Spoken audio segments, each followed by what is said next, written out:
the trumpet and loud let it ring. Jesus is coming again. Cheer up, pilgrims, be joyful and sing. Jesus is coming. Jesus is coming.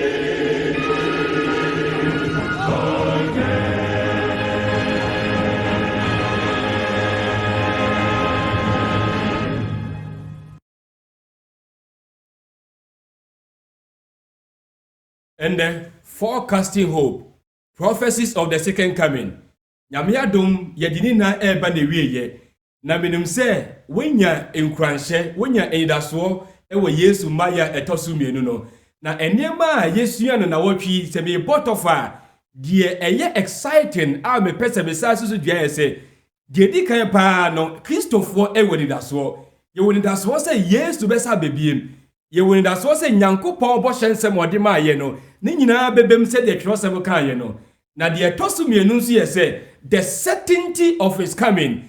God anase wo Nyankopon na sembia etim honom. Enti o ka so bebebiem no. Eye certain ye read the Bible passages ahodo a confirm say Yesu ba ye bebebiem no. Eye certain. Enti Daniel say the dream is sure and the interpretation no eye certain. Nana da ya wo nyame ede kire wo no ebebem pepepepepepe na inchirasyen so anyame de ma me ma wo no emfa kwan anase emfa nchen na Yesu oye the God man when he became incarnate in the flesh ebra the word became flesh and dwelt among us ono a Bible say oye full of truth and full of grace or say let not your heart be troubled. Believe in God, believe also in me. Ebra wo bom paye to say Father, I want those that odi o mama me no. Wo mo ne me ko baby a meko. Ebra Yesu wu ya ono so ko ye no. The angels came and their word was to say, Yesu amu say okono son obeba. And all these confirmed the promises of the second coming. Say, Yesu obebe.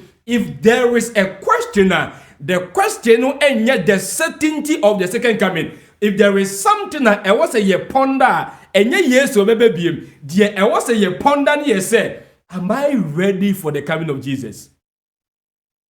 The Lord is coming. Heaven and earth will pass away, but nyame boshe so baby no, it will never change. Sabon sam twini mu tan, yes to baby. Zenipa twini mu tan ye de obeye bia Yesu bebebiem enti the question no nye say Yesu beba but the question is say minia de wati nyina echi the Lord is coming. Are you ready? We can see from nature said the Lord is coming.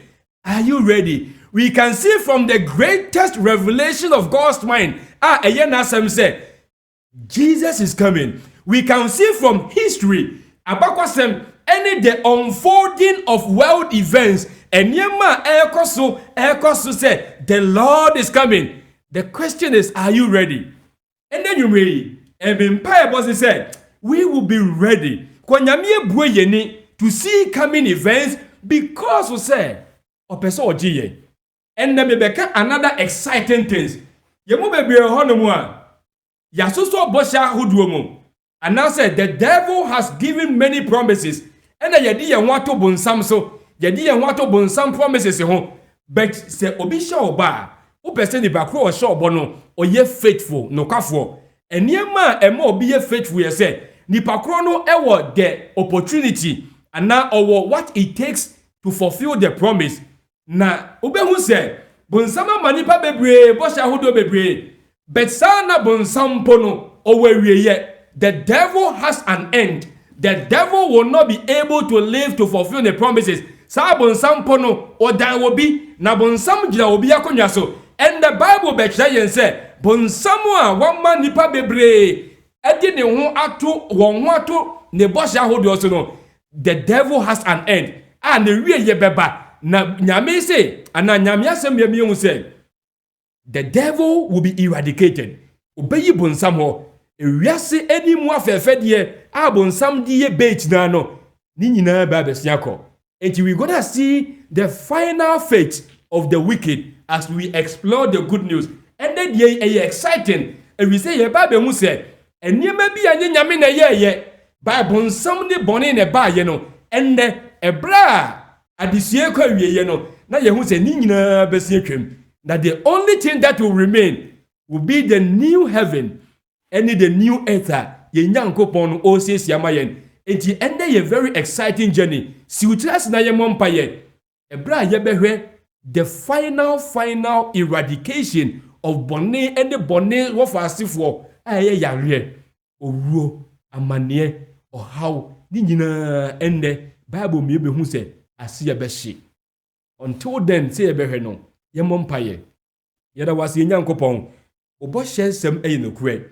If we aid in tuomo and now catch the Adam say me do time ebeto wo and now catch Eve say me do time ebeto wasefo any wo won asefo ntem eno ntino you intervened on behalf of fallen man e wo God enimo na ye hu say sa intervention no ebewie mu die finally at a time ubeyi bonsam ho ubeyi owuo ho ubeyi yare ho na ube restore Eden ediama wo ma omo yes citizens of the kingdom. Oh, those who fear you, those who love you. Omo odi wona kuma ina edi wechi. Omo baby ya the lamb be fe bia no omo di wechi. Womo a owuo mo ni nkwamu nyina. Esansa wo ye nokwafo na obo hyesem so ye nokwenti no. Wode won ho afamo no. Safo no, you will restore the new heaven. Na wasa ye new earth. Na de omo akwa koduem. Enti ebra ye ba behwe the final phase of the plan of redemption.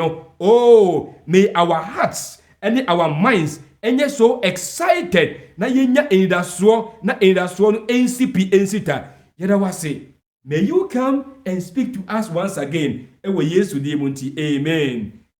And she said, "Ye baba tofano, ya hwe the objectives nyamemma de ye kan nyina no eye endaso pa no. Said ye be ya de ye ti no, it will inform our conscience and we will give our lives to God." Said ye be ya obe prepare ye because Jesus has already paid the price for your redemption. Diaka ye said, ye be som na ye be tina na ase na yanko atemu no se ye mu.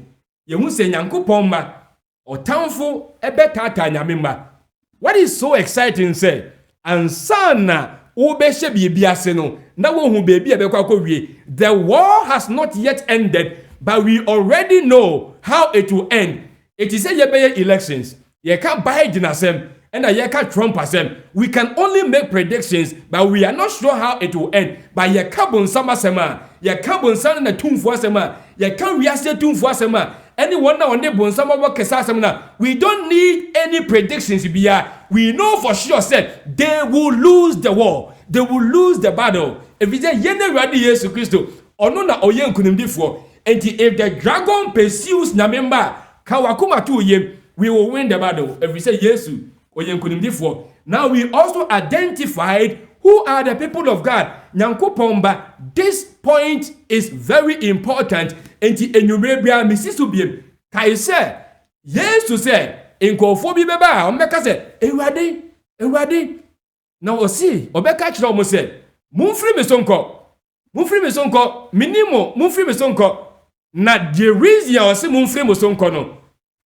Ose mo amoye de entene ose mo amoye anomia anase mo amoye lawless mo amundi imraso mo amundi inshicheyeso mo amotu nyankopon asemagu amundi so. Enteno, you are not a child of God because you go to church necessarily. So many people etinyamifia wonfa nyame asem onyahwe, they are not God's children. So many people kwa sorry a onyame asem omutietia so. Well, you don't know their father. Their father is the devil. We say, "Bonsam ena wotietie nyame asem so." Na o encouraging nkofo say, "Womuntietie nyame asem so." Womu a omoye dissident omuntie nyame asem no. They are not going to be part of this new heaven and earth. Chrono Bible say, "Adifibie nremu." Chrono Bible say, "Adebasabase bie nremu." Orobi kasemi. Na it's so exciting. We say, "Mako emia hodo." Baby yo hono mu a omuni sika enti edan a omutimu krampo no enya de ekwani mu bebre ebi ompa environment no enhyeda na neat if we said ebia omuni niema ye develop but asɛm a ɔkan ya ɛpɛ sɛ me no share sɛ ɔsi even in those places a nipa ni sika a yɛde yɛ kwan a nipa ni sika a yɛde si dan despite ohia ne saa nneɛma no nyinaa ɛba sɛ obi ɛyɛ wedding na wonkɔhu sɛ ayeforo no ɔhyɛ atade fi regardless of the culture no tie bia no the ayeforo is always well dressed up the ayeforo is always on the best eti yesu is not coming for asafo a wahyɛ atade fi a ɛyɛ bɔne ahodoɔ yesu bɛfa asafo a ɛyɛ God's children ɛyɛ nyankopɔn ne bride a wɔsi wɔsiesie no na ne suban na ɛhyɛ no ɛyɛ yesu suban eti edi nsɛm sɛ the final bride that yesu bɛfa wɔn no oh they listen to God they hear his voice they are attentive na ɔsi wɔn yɛ wɔn mu a yesu adanseɛ yesu mu gyidie ɛne wɔn nyame asɛm ɛne wɔn nyankopɔn mbra wɔn bo di yɛ adwuma na wɔn na mu a wɔn tumi no ɛyɛ the grace of God ɛna the Holy Spirit no ɛnu nti na Holy Spirit no nyame gyina mu ayɛ no he empowers us to be obedient to God he empowers us to win the victory over the devil and his lies and his demons a wɔpɛ sɛ wɔde etwitwi kɔbɔ nim no enti nyankopɔn asafo a ɛtwa nyame kwan ɛyɛ wɔn a nyame honhom ti wɔ mu obi a nyame honhom ti wɔ bia no wonye nyame ba na sɛ nyame honhom ti mu a wontumi ne bɔne ntena sɛ wokɔ bɔne ho ana yam hyehyew sɛ woyɛ bɔne a aso woayɛ biribi pa ɛfiri there is a spirit in you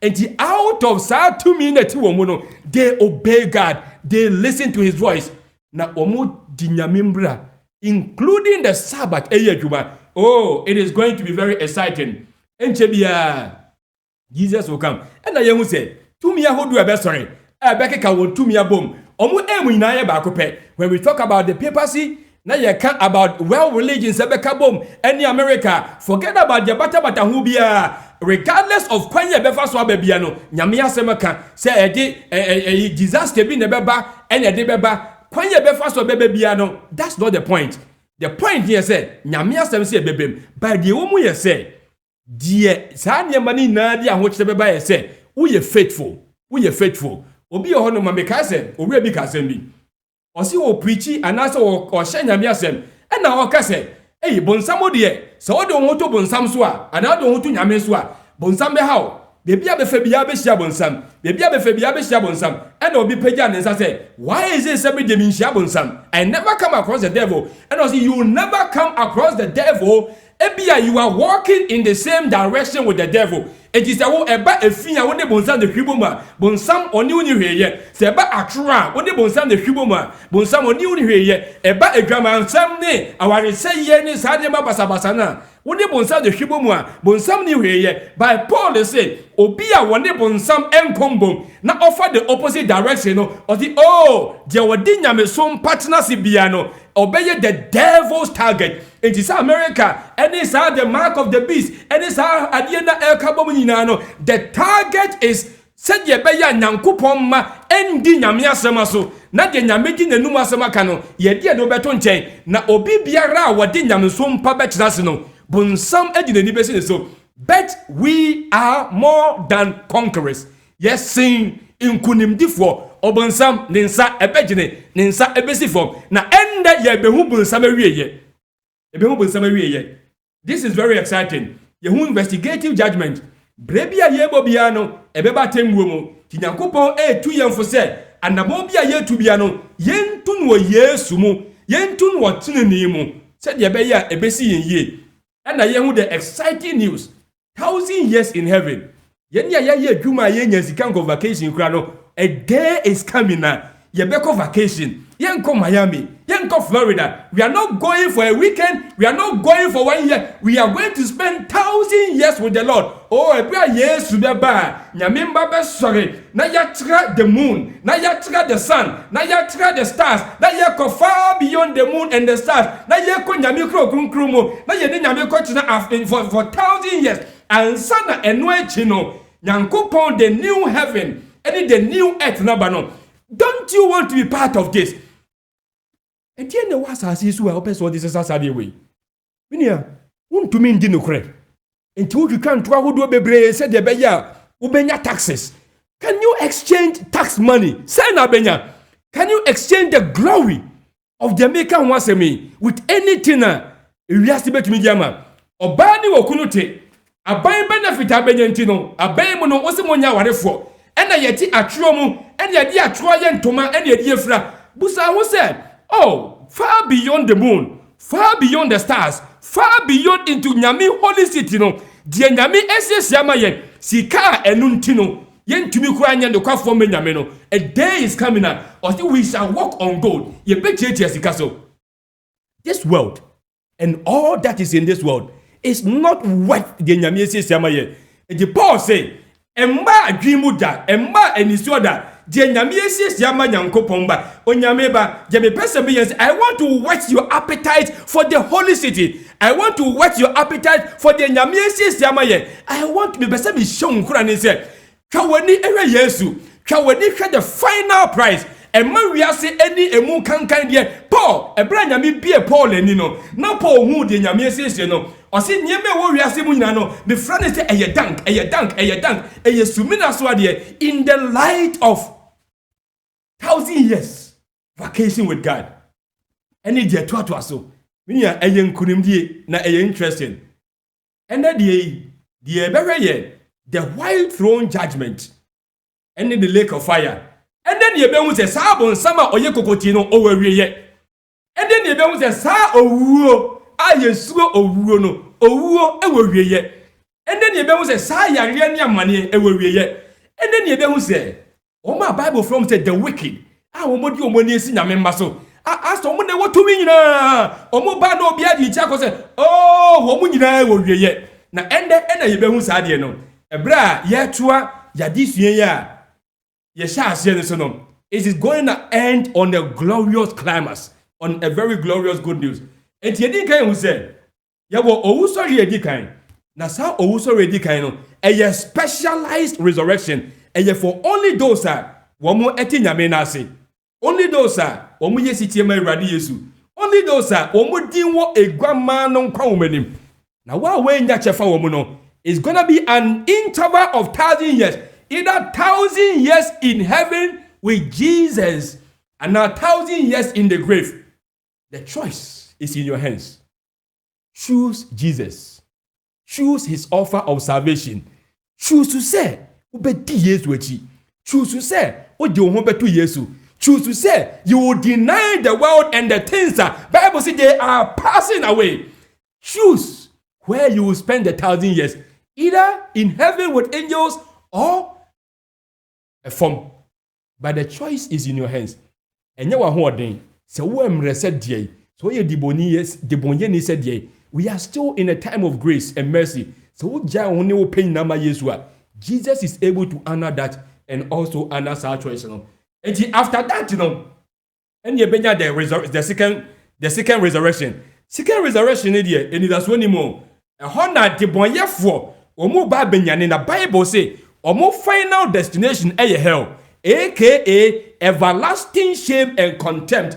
Owua, anase ewiya, enimguase, ewiya basa. And found they say, was as no. Ye see o kama ye wo ye kama. So one time nyame na se enwa. Oh Bible say dibonye ni, ne wiye enyefe. Dibonye ni. Na Bible say mark the righteous. Obi a osuo nyame no. Shanenso. Obi osuo nyame no. Said ye ebesi ewie no. The righteous will have a glorious destination. And ye didn't carry it, she said. Say yes to ba, and ye mind na nebesi. Ye di kan pa no, omo ye atene nefo a, omo wu no, ombe sorry. Hallelujah. What a glorious day that will be. The tosu mienu, omo ye atene nefo omo ti ase no, they will be transformed. Omo besesa. Omo ye unrighteous omo ti ase no, omo bewu. Na omo so a omo ye unrighteous omo wu no, they will still be dead. Enti eno no ba na Yesu fa ne ma na swing low sweet chariot or the air go beyond the stars and no end 1,000 years no ebe commence na end the Bible say during this time no 1,000 years no eno na ye to aso ntime pese me recap na medini na aka ho asase ya yetiswe no Bible say asase ebe ye sakasaka ebe ya manfun kura ebubu a obi antim biem enti sa na Bible kan okinka Jeremiah say the yedin kan hwe no Or see the earth will be without form and void. Say the Genesis no. Sakasaka ni amanfo ti se mfitiase no. Mbepo ni sa ne meni na be woso. Trust edi ho adanse. O se wiemu no manyina tutuko.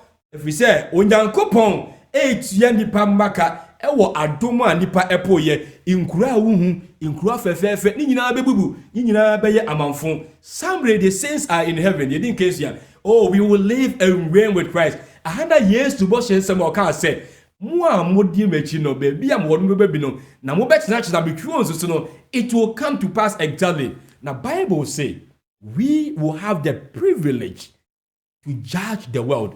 Na yehu say afin na yebebu de boyefo 10 enti ewade oh asumesi odisa se onyawe asumesi odisa oh we will join Christ nyame di judgment ashen inse nyina. What a glorious future the righteous have ahead of them. Let us choose Christ.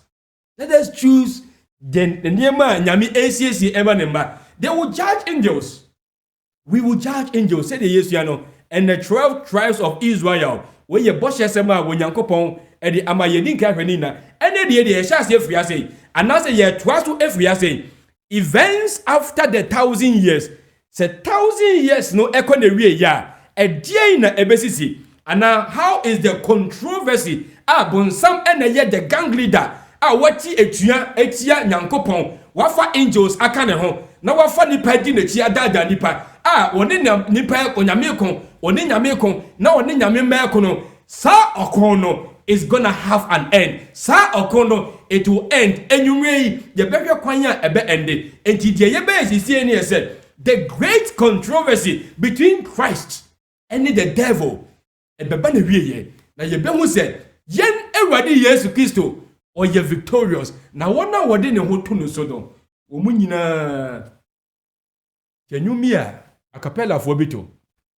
See, we are more than conquerors, overcomers in this life. If we say ye di nechino ye ne ruade ene ya je nkwa no osene nkonimdi for to amaya ye nkonimdi for. Now after the 1,000 years okay carry this man etire duonu chichemu miensa na say and he cast him into the bottomless pit yechi where at the beginning of the 1,000 years no and shut him up him no ebonsam and now on set his seal on him said yebeya under that the nations till the 1,000 years were finished until the devil will not have the privilege to deceive the nations, but after these things he must be released for a little while. Say 1,000 years no honte for so no ekone wie ya obesande bonsam for a little while. What does it mean? Yedi kan pa no yenum say yentia Bible kasa wachechire bonsam no ti say bonsam entumi kodada enipa biem. Until the devil is limited to this earth as azizun kwa atileni fo nyina kosro omko vacation 1,000 years bonsam wankobi ademoyefo nyina ewu bonsam nyame nyankun no ne time nyandu ye enti woni adwuma ye ene otefa akon ena nsase a enye bone so bontam ntumi nkoho enti bonsam is like physical but is a house arrest. Is bound on to be here because the Juma oye nyina so that ankofo and the nations are no more to be deceived. They are either in heaven or they are sleeping in the dust. It is Bible say during this time no say the bedi kan no nipa ni nyina ewu na nations no sorry samaina omo enya nkwaji ankosoro no omo be sorry ya she said 1,000 years no over. Eti bonsam will be loose. Ebra nyame eba benyane womu ya deboyefo a omowu no. Na chese bonsam say nya hoden nda da asem activities na no or sabe hyase eno na Bible say obesane obonsam efiase ya oda no. Ti edisem etireye eduonu chichemu num no. Revelation chapter 20 verse 5. Bible say but the rest of the dead did not live again until the 1,000 years were finished. Now, yenhwe brofi yedaso yo. Ekire se omu a omu ewu no. Se 1,000 years no eso a omu benyane. But until se 1,000 years ne beso no omu nyane. Enti at the end of the 1,000 years no adeboyefo omu ye no omu benyane. Omu nyane enti no bonsam wasa na adwuma ye. Enti prison na oda asa ono nkwan no now you sending no because the nations will come back for the devil no to resume ne fi ene ne ndada asem no. Like I said, this time round no nipa was asisu nyina no eye won a woni chefa ewo nkwagie mu. Now ti wo hwe ye diagram ye na otu aso a sa wicked a omo ebe sorry no said the kind no they will all be resurrected and ye benyane wo mu efri ewufuo mu. It's the interval no eye sa 1,000 years no, either 1,000 years with God in heaven or 1,000 years unko no o she e form. And the second resurrection no comes after the 1,000 years no. Oh, Hannah Bible say all the wicked no be resurrected. Na adia me pese ye hye nso minia no ntin ye ni abra ye kanyame asem ye say there will be no opportunity for salvation after the second coming. So wo Yesu ba na wanko bia e last ano no. In fact, before say Yesu beba no, there will be the 7 last plagues. Na ansa na 7 last plagues no, yaka ho asem ne beba no, na nyame e decide die obenya nkwagye ene die onya nkwagye. The metaphor no is Egypt. Nyame ka che Israel for say, obiankum odwan on the night of the Passover no, na fire odo no. Oh, what a glorious message. Because I say, the angel of destruction no ebeba. But so before no do honomu a na ohun se moja wo honomu a obe pass over on fa ne nsa enka fie for Yesu Kristo by his blood no and odi seal ne ma and we are sure that because say yeti Yesu mo ti Yesu ba ye be kwa kohia no na wo bia wo o how muso so no bi beba so no e kire say wo you are lost the question here say ye nim da o how be hye. And then they are nyame asem no, it is a golden opportunity. It may not be long. Na dia I was your konewie na say ye da so mpo tiasia ye nim da ye bewu say ye wu a asa wu a mass bie no e bebo mo e bese sa destiny wu a asori bie no e beye no we yase e bese sa destiny na wu a adwum bie no e beto we yase e bese sa destiny enne eye nkwaje kwan. There is no more opportunity for salvation. You can carry Jesus or say, blessed and holy is the one who has part in the first resurrection. One more mutuminya owuso ye di kind of inshirane womo na kunkunu ne any womo. If we say womo enya chefano owu prenu no ebenya wonsu tumi na womo enya akwanya bia biem. The bonsam any wicked. Enti yen hwe baby abedui. The 1,000 years no vacation aso. Onyankopon ebesane na odi the final verdict ama de bonyefo sorry. And 1,000 years no, all the dead that omuye adebonyefo no, they are back. Now unze owo ensese nipa. Enti adwempone nipa di wuye, egrefa sama nipa di wuye, akohwisema nipa di wuye, entokwasema nipa di wuye no, they will rise up with the same rebellious spirit be. Na Bible do omototo Gog and Magog. Sa Gog and Magog, you know, the book of Ezekiel. Ezekiel chapter 38 and Ezekiel chapter 39. Nyame di Israel for tamfo etoto Gog and Magog ho. Eti the language of Gog and Magog no it stands in for adebonyefo a wo mo tan nyame, wo mo mpe nyame asem, emfa nyame asem enye hwe. Sabre no, wo bebuabua won ano na nyame kro kronkron no. Womo pese womo kwatu ehyeso na nyankopon se obeye womo te se Gog and Magog said the okan ho asem ewo apam dada ni mo no enti no okinkan Ezekiel chapter 38 and 39 sa Gog and Magog no Bible eka enho asem enti Bible say in Revelation chapter 20 verse 7 or say now when the 1,000 years have expired Satan will be released from his prison. Say 1,000 years this one obesane bonsam and will go out. Bonsam, to see any pass haba. 1,000 years is over. Nyamie nyanya deboyefo na. The devil will go out once again to deceive the nations. Bonsam, bonibeka se oye pathological liar. In that eye who he is. And he de oye biano eye da. He doesn't need to plan to deceive. That is what he is and what he does. From the four corners of the earth, a metaphor over every part of the earth.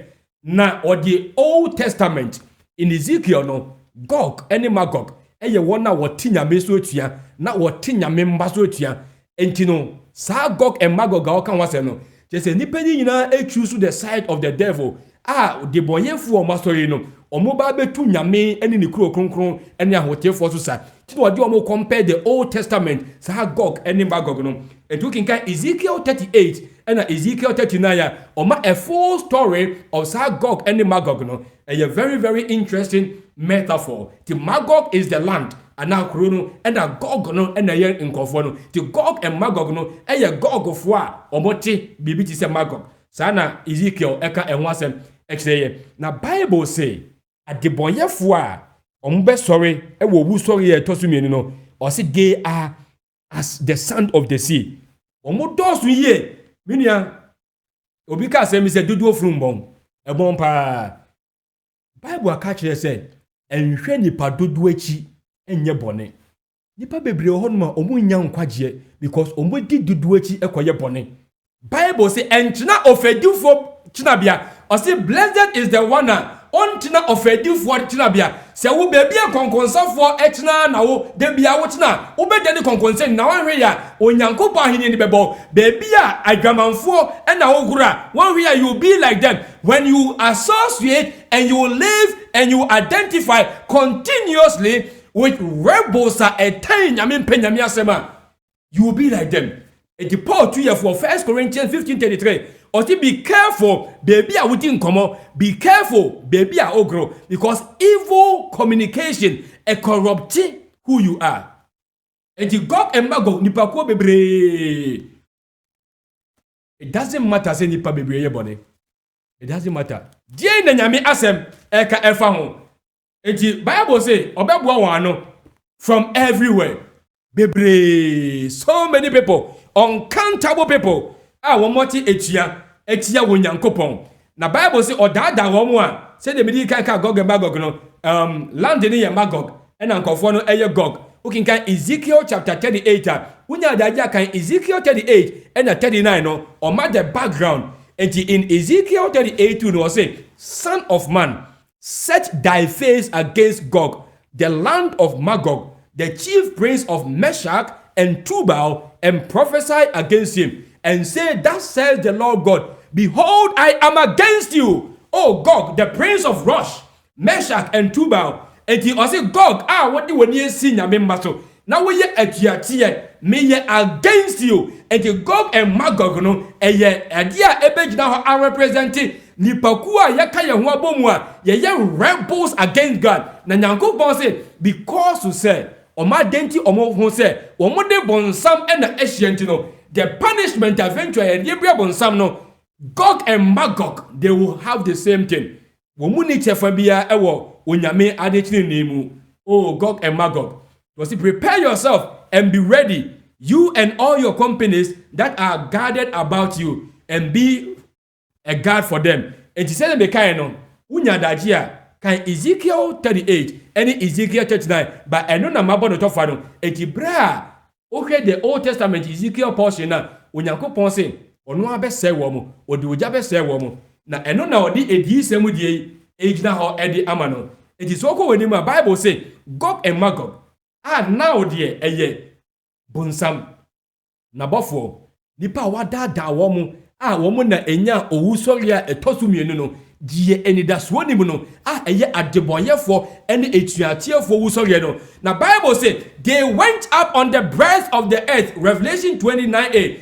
and surrounded the camp of the saints and the beloved city oh wonyame kronkron no omunim se omode oba ho ode ba be ko na oma konka ye wonkofo a omoye generals a omokun wars akese edi nkodim ti omadwen omo say they can use their skills and conquer.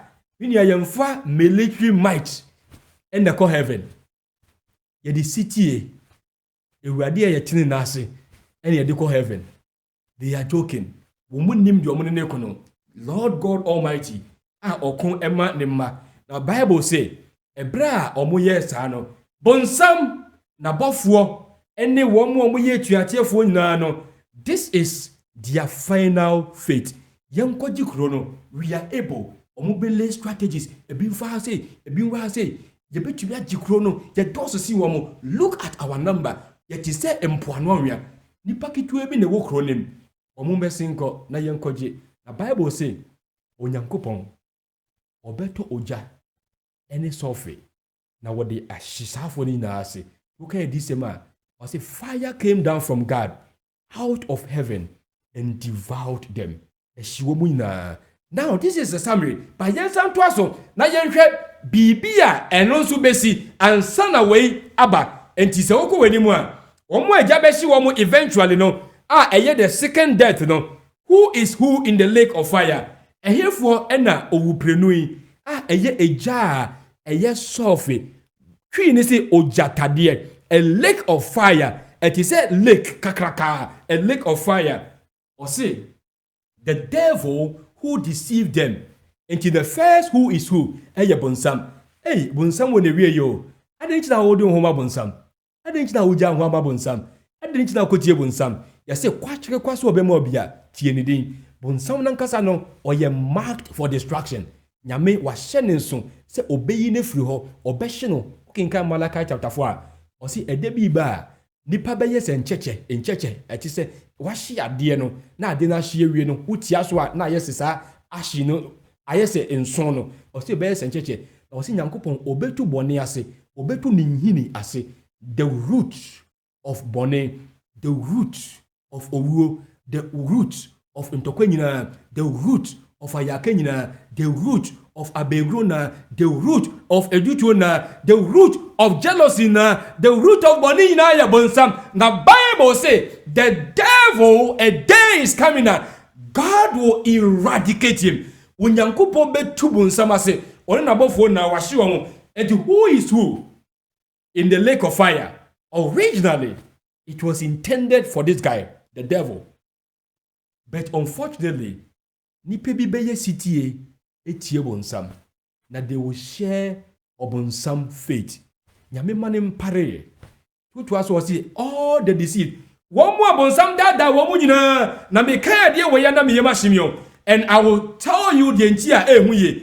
wɔsi wɔ bi abonsam adada no bia no wɔno nso ɛbɛwɔ ogyatadeɛ nim the lake of fire no na ohwɛ dada ahodoɔ na nyame bo a in my final presentation no I will talk about also kronechi ɛne nkɔfo bi a ɔmo kronechi na ndada do gemani hu yɛ sɛ to de bia wadwuma yɛ sɛ ya dada wonti wunya responsible saa yɛ hu sɛ wo a wonim ne korɛ nyame ada ne tiri mpo di akyerɛ a wonim nyame no korɛ sɛ wopu nyame no korɛ na sɛ wokɔgye atoro di a you are responsible sɛ wopu nyame no korɛ wada de di na sɛ wokɔso atoro mu a mami ma a very good example nyame ka kyerɛ Eve sɛ dua wei mendi bi ɔne Adam ɛna ɔbaa ne baayɛ ɔwɔ ne baayɛ ɛna bonsam a yɛ ka na asɛm yɛ ɔdena no fa ne ho na Eve okodi yɛ ɛna nyame ɛbaayɛ obebu atɛn no ɛna ɔsi Eve ɛde no wayɛ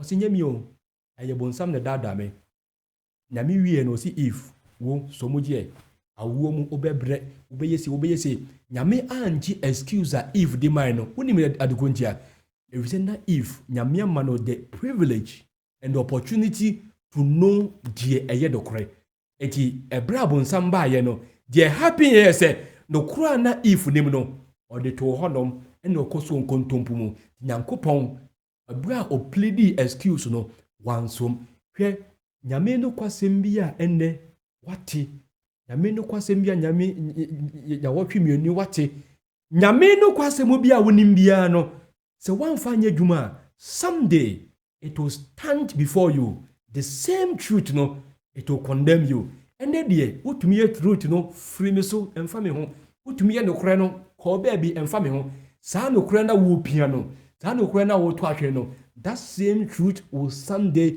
meet you in judgment na sɛ and one konkwagye mu a bebu fo akɔsɛ yi mu atwofo nyina all liars wɔn yɛ the beast na yɛ ka ho asɛm no ana aboa no ana saa tumi a ya describe ni wɔn di anim ntintimai wɔn di wɔn ho wrem na no Bible say they have a portion in the lake of fire the false prophet ya ka ne ho asɛm ɔno nso ɛwɔ the lake of fire mu na before say ɔmbɛkɔ lake of fire no God is going to judge the world final judgment. I have said here, Bible say, will be a wabbe wiasi biya pain. Remember, say, at this time, no, I will tell for they are in a different class. Omono ye mu matembiem. Yes, moja. Omo do want to yes sontino. Womono they are not subject to certain wobiem. Sisi e de. Womo ni yes akodi 1,000 years. E was soro. Womo ba nyame bema de boye for final judgment or de be tore at the boye for nyina se na wa eradicate bone bonsam ni sa ne mani nyina ho. Enti we ye great judgment ebeba so and I said the great last atemuo. The Bible friends said the great white throne judgment. Oh, someday onyankopon ahemwa everybody will stand there. Na die wo mu ye said, so we compare kwanya edisem and describe the throne of God. And nyankopon ahemwa now they compare we ya at least bear 5 differences. And person you pay attention to the difference no. Na nipa ebetwa hoshia. Hey, debi ba. Whether you are coming from the east or west, north and south, onyamia temu akonwa will be at the center stage until because all roads lead to the judgment seat of God. Akonwa nyina bibia pia wo free north so free south will be a womo yenyane womo no womo nyina begina wonyankopon atemu dwanim. Eno na edisem said, "Sa great white throne no na because the mekanema be 5 afa ho ansa na media kwawie de di kan pa no sa temu we say no said the maka no eye for the rest of the dead enti obi bia ya we nyame ba citizen of the heavenly kingdom. This is not for you." De di kan pa eye good news no de tosumie no ebra nipa ye boni anyame di insuire ese ade no nyame ka say me fa nsuo nsa ade biem me ne mo be covenant.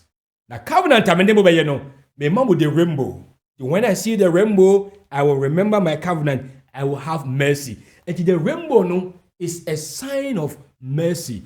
But the woman you say the great white throne judgment there is no rainbow. Who call Revelation chapter 4 verse 3 or describe Nyankopon throne or describe say there is rainbow around the throne a sign of mercy. Intercession dimman any mobrohuno by the final one no wa be pusa ne mani nyina no atemu akatwo no mobrohunim eti there is no rainbow in the throne. The second one said no more lightnings, thunderings and voices. Nyame atemu ana nyame atemu dwa ana nyame akonwa the throne edi semetre ye nan kichemu ye num no o say me hu lightnings agramo agrada ni nyina eye metaphors for warnings. When Yankopon warning nipa, when Yankopon warning nipa, Jincha Yame warning yeno, or peste oyi yem free or say yemo. But Sabria yebedu ye, nipe choose say, or best say no, and Yamin said no. And I say it's a great white throne, no, ye the final judgment seat, no more lightnings. Every said, Yame warning nipa about ye, or 2 and 4, woman betty ye, woman muntie. This is the idea, the voice will be shut. Meaning, and the audio punyamiasem, tamunyamiasem that token a Debbie Baba, you wish to say in Kobe preach dog. A Debbie Baba, you wish to say Kobe Kenyamiasem dog. A Debbie Baba, Bible says Nipa ho be and I said we will do everything possible to have the word and the voice and the word of God, but it will be too late. It will be too late. No more warnings will be over. Oh, and no, yedi Kenyamiasem. Ebi mu didi nipa tem ena mano so ntimu beka ena ya rejecting nyamiasem. A day is coming now you will wish to say obi be bie na no aka bibi, but it will be over. All warnings will be over. If you say nipa apo nyamiasem and at the final throne warnings be any obi no 7 lamps na me ho kronkron a symbolize sa lamp no ne kania no a Bible say o intercede for us no on the white throne, final judgment, no 7 lamps, no more intercession. Intercession is over. Meaning, and then a Yesu or ye intercession. Say, Yamano a intercede, Angia, a day is coming, there will be no intercession. Or say, names will be called. Na, Safo Muho, no. Obi ni ho an din wo the Lamb's Book of Life name. Opportunity and power say ebekro ye din wo guama no book ni mu no. It is also over. There are no white robes and palm branches. Yes, symbols of nkonimdie. Into this white throne judgment, you do not be part of it, because it's gonna be judgment without mercy. It's gonna be judgment that ehumobro to atwa, adumu to atwa, na hands to no. Ubia bejina bako. A two king catch was a man.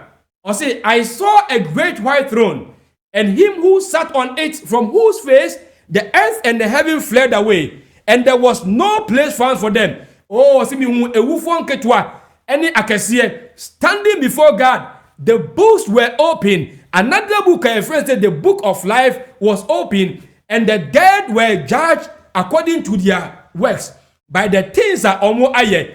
Na baby a me hu me say, the sea gave up the dead who were in it, death and Hades delivered up the dead who were in them, and they were judged each one according to their death. And he said, I say, yemfa ye ho nkobota insuo mfaye ana woma insuo afọ when just say baby a obi a watchna se a na wotie atua kire nyankopon bia no baby a wo hye bia no you will come up. Et woma insuo afọ they will come up. Woma ewuo ni asamadu afọ they will come up. Woma ejashi womo they will come up. Nipa bia dwen omo say yen de we will live anywhere we want. Yewu ana yehu adakamna de ba besie. Well, a day is coming now. Bible say owo ebe punipa na owo be sum nipa. Death will give up womo wa cover womo to stand before the great final tribunal. Now, woman who said they had the privilege. Woman who said, nipa bekai anytime bia will be too for reject biano. It will play in your mind on the great white throne.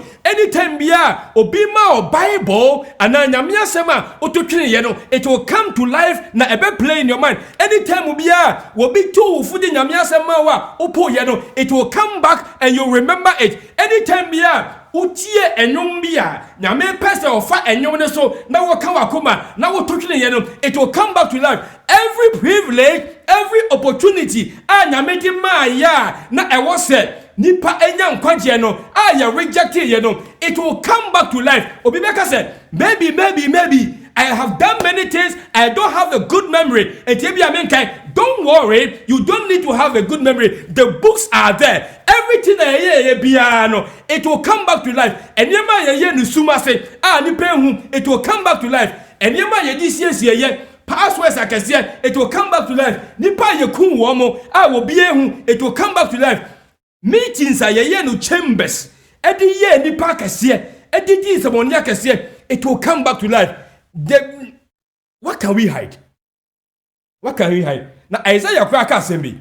Very interesting. Was it owo? Okay, in Isaiah chapter 28 verse 15 Isaiah 28 verse 15 was say na muka se yene owo apam na yene asamadu edi inkasasie impre ehwechira so no se eretwam erenkaye efise ye de atro aye yen dwan nkobia na ye de nada akata ye ho osi ni pebi ho no o say oh don't worry ye no nsa ho se ye ni owu aya pam ye wu na asa ye ni owu aya pam owu de ye besie enti aba bi ye beba judgment mo no ye ni owu aye nkasesie enti in their life no ye de nada na ye tade ye in their life no ye de boni na ye belt aboye mu o say a day is coming safoni na omuni owu aya pam no. What is going to happen? Isaiah chapter 28 1 ye can 15 okay 18 is say namoni owo apam no so be pipa moni owo apam no be pipa or say the covenant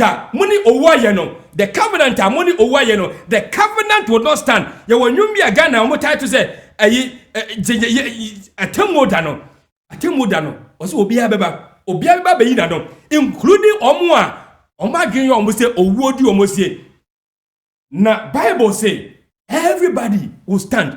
Your lawyer cannot stand for you. Obi on ma wati nyame asempa enti Bible say me kunu nti no me ntu anamon. A day is coming up. Ukunu will not stand for you. You will stand alone. Obi honumwa. What in Yamia Sempa? Was it Megrin Tino? Mintu anamo. A day is coming up. O ring down chain. You will stand alone. Obi on my what in Yamia Sem. Was it me, mammy? Me papentino. Mintu anamo. A day is coming up. O papa no mammy. They cannot stand there with you. Obi say me pentino. Mintu anamo. Once to every man and nation comes a choice. Obia begina honum. Obia begina honum. Obia bebu nuwa konta. Now say, every deed, each one according to his works, and they were judged, each one according to his works. Say, you can't details, sir. Our God is a God of details. Temu. Now, Kaya, or the death and Hades were cast into the lake of fire. Uwe, and then your friend and say, the second death. Uwa, a ye uwu prenu. Bien to me, bien to me avoid it. Na nyame ebeshi boni ase. Owo mpono nyame be ye free hodom. Na obi a odin eni ogwama ne nwoma nim no. Bible say, ye be cast you into the lake of fire. Oja eye ojatade. Eho ena ebeye the final fate of the wicked. Minianom ipadu okuha anyame ye say nka wonya nkwaje na woni ne nkotena kurokronkromo. They chose to ignore the grace of God. They chose to ignore his warnings. Na wotwi mu yenu na no ensem aya ka nyina no, it's in your hands. You can decide to hear the voice of God. Opesa ojew na wa mo nya kwanya to hear these words. Yami ba yatin sembebre. And then you may yehu the final fate of the wicked. Yehu say the devil will be eradicated. Bonsam will be no more very soon. Nabofo enen omo oye nabuafo, very soon they will be no more. Very soon yare will be no more. Very soon prisons aji landscape also will be no more. Very soon hospitals will be no more. Very soon adebia a trace of sin. Adebia a result of sin. Adebia boninsun sansono. Our God will eradicate them and remove them once and for all. Oh, what a glorious day that will be. But before I end enumerate no, Maminka story we say, Asemia Esiye, a baby a chemono in 1984. And now, cry your friend say, Spain, your flight to be an aeroplane beer, a coffee a diamond. Na ebra a coffee a diamond. And na sa jetty no, a jack a tomu and a sheye. Na ebra a basano, na ye pese ye enhwehwemu hu se, e die nti na ma sa jetty. A coffee a diamond. They lost precious lives. Ana nipa womu hwe won kwan. Enti ye wo ade bia, your friend say black box. Na sa black box no, eya na omutumi twesi hu eniema ekoso immediately before say aeroplane no eba be konya nkonhia aeroplane no ejato mu. The bra omo examine sa black box no, ade a omo hu ye say before say ade no eba be din omanti wiem no, je omo ti ya ne say voices be eka pull up, pull up, pull up, pull up, pull up. Na the last voice a omo ti ye say obi ka say shut up.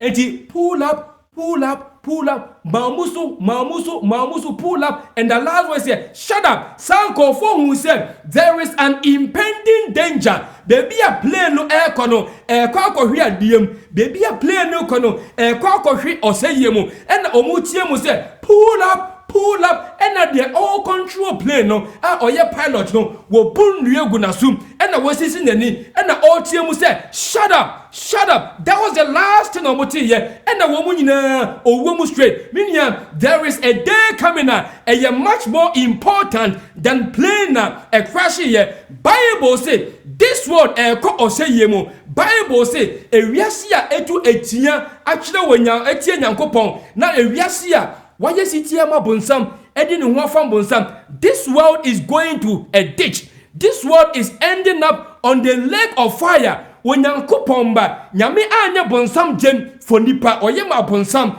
ene nipa bi a waye wadwen se obetie bonsam na watwe mienu nyina no say Yesu beba de it is certain we cannot change it. Say Yesu beba de we can do nothing about that. But Yesu ka say pull up ma wani so for wakoma every ewiase so for wakoma esi ewiase ne mu nada yi so ewiase ne mu akono de Bible say eye bound to the lake of fire ewiase ne mu indada ewiase a eti atua eti anyame asem ewiase a ati atua eti anyankopon mra ewiase a ati atua akire onyankopon dompa ode do wiase o se eye hellbound onyankopon ba de nyankopon kan say pull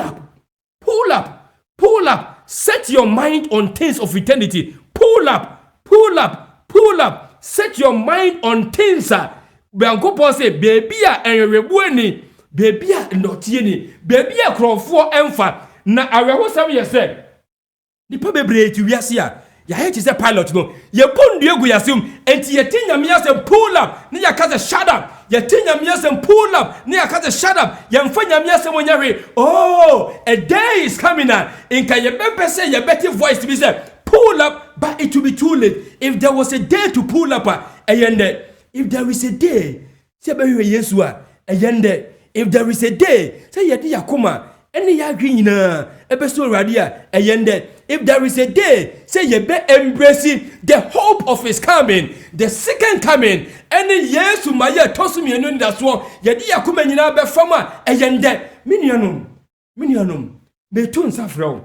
And then you may, our king is coming, the king is coming, the Lord of lords and King of kings, far beyond the sun. Or Bible say, now so I remember the Negro spirituals. The Negro spirituals no written by Encophobia, not a fan slaves. They say bra almost slavery no, not omu in that swap. And ye poor one, not omu in that swap. Someday the beatings will be over, slavery will be over. To almost swing low, sweet chariot, coming for to carry me home. I know say Enchebia, the slavery no betra.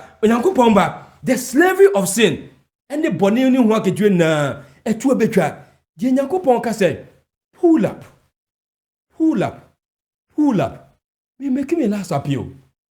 When Yankopon ma, are you ready? A can Yesu.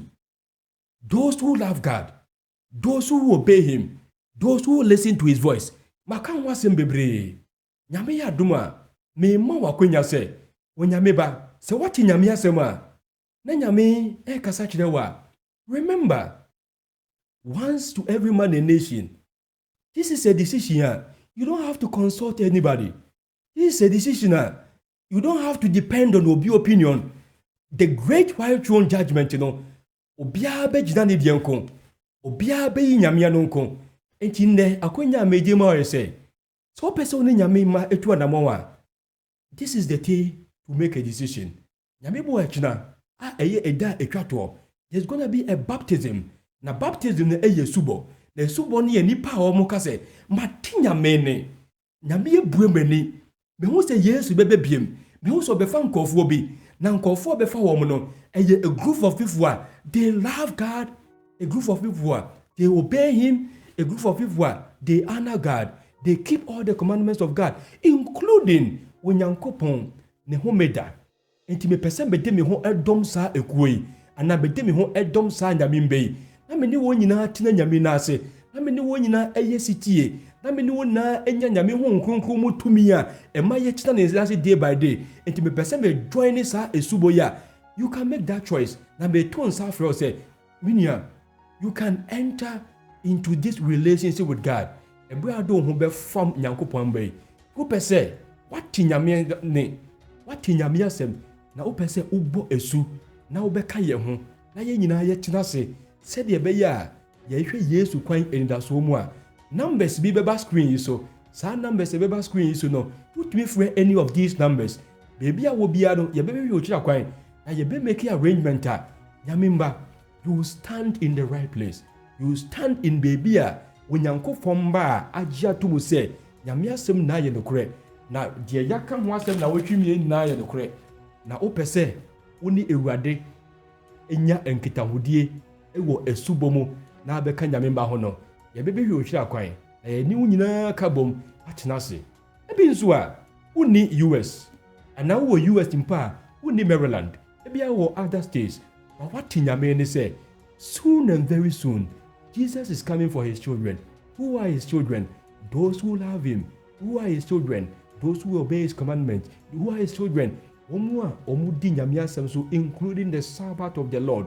Oh, now person wode wo ho bɔ saafo now ne saafo tu anamɔ unitedly akomakro mu yɛhwɛ Yesu kwan.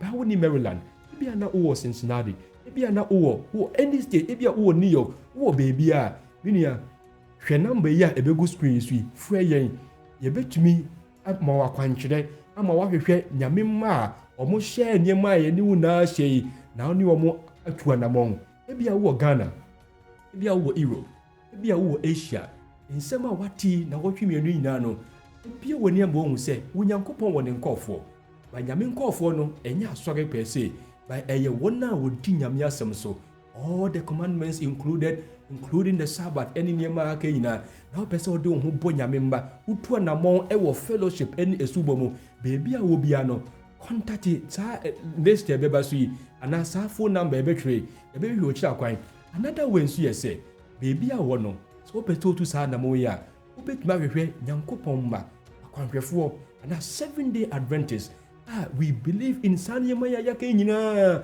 sɛ ayampa nyame na ada ne di na ɛyɛ nokorɛ wobɛtumi de wo ho abɛdɔm yɛn ɛberɛ a yɛhwɛ Yesu anim kwan no Onyame nhyira wo Onyame ntiw n'anim nhyira wo baafo yɛn a yɛwɔ Maryland ha sɛ deɛ wobɛtumi atu saa anamɔ no ɛberɛ a nyame boa akyi na yɛbɛbɔ esu na obi biara a ɔpɛ sɛ ɔne nyame nya saa new relationship no na yɛ enter into a loving obedient relationship no wonya mu kyɛfa no yɛne wobɛdi saa nkita ho no ɛberɛ a wo contact yɛ na yɛahwɛ saa numbers a yɛdi egu hɔ no Onyame nhyira wo Onyame ntiw n'anim kyerɛ wo soon and very soon we are going to see the king si wo tiri ase na yɛmmɔ mpayɛ yɛda wase yɛ Nyankopɔn wadan wo tiri wɔ pɔ adi de akyerɛ yɛn nkyɛ bia wobɛba bɛfa yɛn pɛ sɛ yɛyɛ ekuo baako one fold na ekuo baako a yɛyɛ no deɛ identify yɛ sɛ we love you, we obey all your commands, we obey all your words, including the Sabbath on Saturday.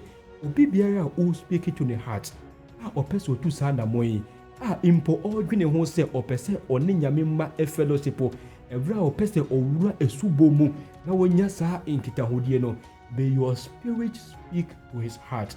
Said the be ya obo ye nyina ya no e wo dwanko ba ko mu na wo pia etumi apagya yene ya kase ye Nyankopɔn ya twen wabere ne da wase wo akwanya wo de amaye na wo bie yene to ne kwasɛm a ɛso mo sei hyira yene etiefo nyinaa na yentumi make the right choices o power ediem bɛkɔ adwensakyera ene wo maye ene wo ahini a ɛtɔso menunim da wase ɛwɔ Yesu di mu nti amen.